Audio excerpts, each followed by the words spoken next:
Bonjour, cette vidéo a pour but de vous expliquer quelques notions avancées du partage d'écran sur Zoom. Veuillez noter qu'une version de base est également disponible. Cette capsule vous présentera comment utiliser deux moniteurs lors d'un partage d'écran et comment effectuer plusieurs partages en simultané. Vous apprendrez également comment empêcher les participants de partager leur écran en plus de leur porter assistance. Débutons maintenant avec le partage d'écran à l'aide de deux moniteurs.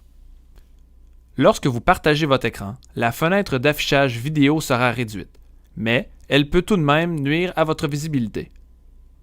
L'option « Utiliser deux moniteurs » vous permet de voir le partage d'écran et l'affichage de vos participants sur deux moniteurs distincts. Pour activer cette fonctionnalité, connectez-vous à votre compte Zoom, dirigez-vous vers le menu « Paramètres », puis cochez « Utiliser deux moniteurs » dans l'onglet « Général ». S'il y a lieu, fermez puis rouvrez votre réunion afin d'appliquer le nouveau paramètre sélectionné. De cette façon, vous pourrez suivre le partage d'écran sur un moniteur et les participants sur le second. Passons maintenant au partage d'écran en simultané. Par défaut, avec l'application Zoom, un seul participant à la fois peut partager son écran.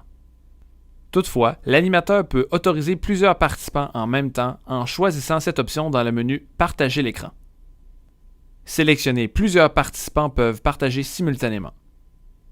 De cette façon, même si une personne est déjà en train de partager son écran, un autre participant pourra également débuter un partage. Par la suite, chaque participant pourra choisir quel écran il souhaite visionner à partir du menu Options d'affichage.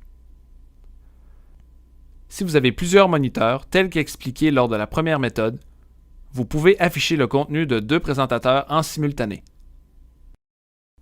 Bien qu'il soit parfois utile de partager plusieurs écrans simultanément, cela n'est pas toujours souhaitable selon le type de réunion que vous animez. Par défaut, la fonctionnalité de partager son écran n'est pas exclusivement réservée à l'animateur.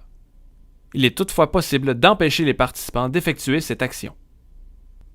Pour ce faire, affichez le menu « Partager l'écran » à l'aide de la flèche située à la droite de celui-ci pour voir les options de partage avancées.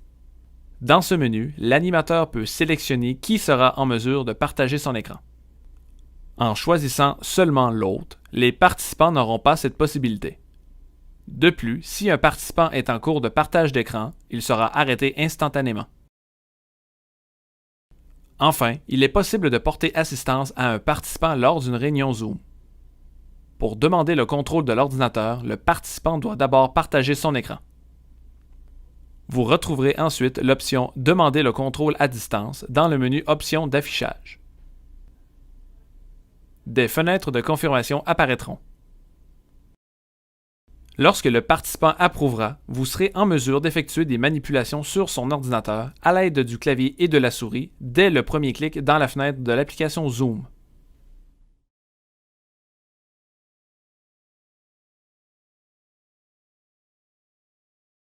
Pour mettre fin au contrôle à distance, rendez-vous dans le menu « Options d'affichage » et choisissez de « Céder le contrôle à distance ».